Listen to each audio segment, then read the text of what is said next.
हाय friends, मैं हूं Manav. Welcome to Movie Shoovi. करते हैं आपस में पॉजिटिव सा नमस्कार। और बात करते हैं एनिमल की। अब जितनी भी बात करी जाए उतनी कम है, क्योंकि पहले तो हम छोटी सी बात करेंगे कि इसकी जो एल्बम रिलीज़ हुई है उसका रिएक्शन रिव्यू क्या है। More than reaction then review, क्योंकि सबने विजुअल्स तो उसके देखे ही हुए थे। बाकी बात करेंगे एक और इम्पॉर्टेंट चीज़ की, कि एनिमल की जो स्टोरी है उसमें एक वायरल एस्पेक्ट हो रहा है। वो कितना सच है, ठीक है। कि ये स्टोरी इस तरीके से शेप अप होगी। और अभी रिसेंट जो रणबीर कपूर का इंटरव्यू आया था, क्या वो भी उसी तरीके से इंडिकेट कर रहा है कि ये स्टोरी ऐसे ही निकलेगी। वो ऐसे का मतलब क्या है? तो पहले तो मैं आपको ये बता दूं कि जो गाना है हुआ मैं, वो वन ऑफ माई, जैसे कहते हैं ना, फेवरेट्स अभी आजकल के ज़माने में हुआ है। तो मैं कम से कम नहीं तो उसको 400-500 बार सुन चुका हूँ। और जेन्युइनली जब कभी भी मैं इंटरसिटी कई बार काफ़ी ट्रैवल करता हूँ, और तो गाना लूप में चलता रहता है लगातार फुल वॉल्यूम के ऊपर, और मैं बिल्कुल भी बोर नहीं होता हुआ मैं सुन के। और उसके अलावा जब ये पूरी एल्बम अब रिलीज़ हो गई है, तो जो पापा गाना है, मेरे पापा, वो भी बहुत ज़्यादा इमोशनल गाना है।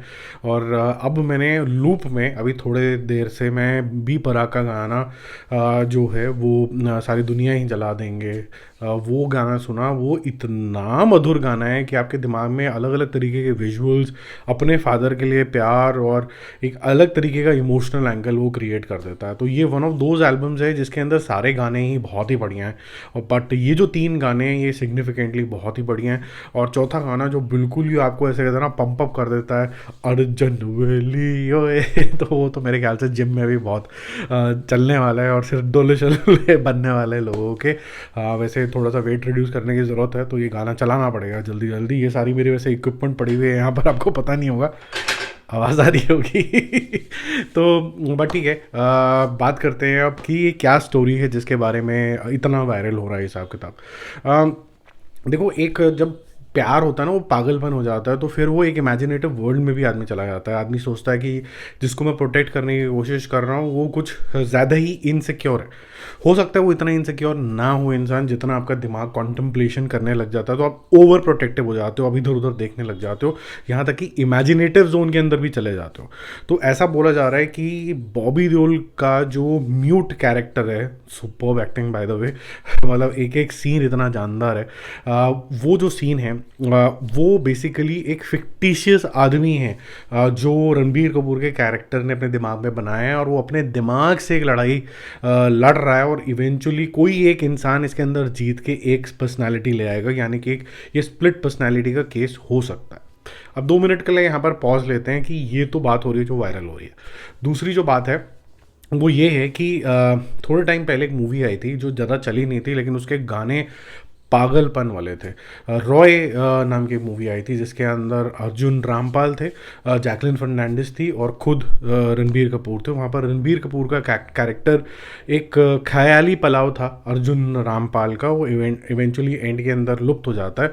और जो जनता जनार्दन है वो ये सोचती रह जाती है कि यार ये कैरेक्टर एक्चुअली में कभी एग्जिस्ट भी करता था कि नहीं करता था, कि ये सिर्फ एक इमेजिनेशन थी। और ऐसे बहुत से मूवीज़ हैं जिसके अंदर ये एलिमेंट जो है वो यूज़ हुआ है। अभी रिसेंटली आई थिंक एक था विलन रिटर्न्स के अंदर भी ये वाला एलिमेंट यूज़ हुआ था, और ऐसा बोला जा रहा है कि यहाँ पर भी यूज़ होगा वो वाला। मेरा पर्सनल मानना ये है कि हो भी सकता है कैसा यूज़ हो, बट जिस तरीके से मूवी शेप अप हो रही है, जिस तरीके से एक्शन सीक्वेंसेस हैं, जिस तरीके से चोटें लग रही हैं एक दूसरे को, मुझे ऐसा लगता है कि शायद ऐसा नहीं है। ये अभी फ़िलहाल के लिए तो इंडिकेट नहीं कर रहा है कि ये दिमाग की लड़ाई है, क्योंकि उसके अगर फादर को भी गोली लग रही है, कोई मार रहा है, तो कोई एक कैरेक्टर तो है, और वो शायद बॉबी देओल का ही कैरेक्टर है। और ये भी लग रहा है कि शायद, क्योंकि पंजाबी फैमिलीज़ हैं, तो पंजाबी फैमिलीज़ के अंदर ही कोई ना कोई एक रिफ्ट है जिसकी वजह से क्लोज रिलेशनशिप के अंदर ही ये सब कुछ हुआ है।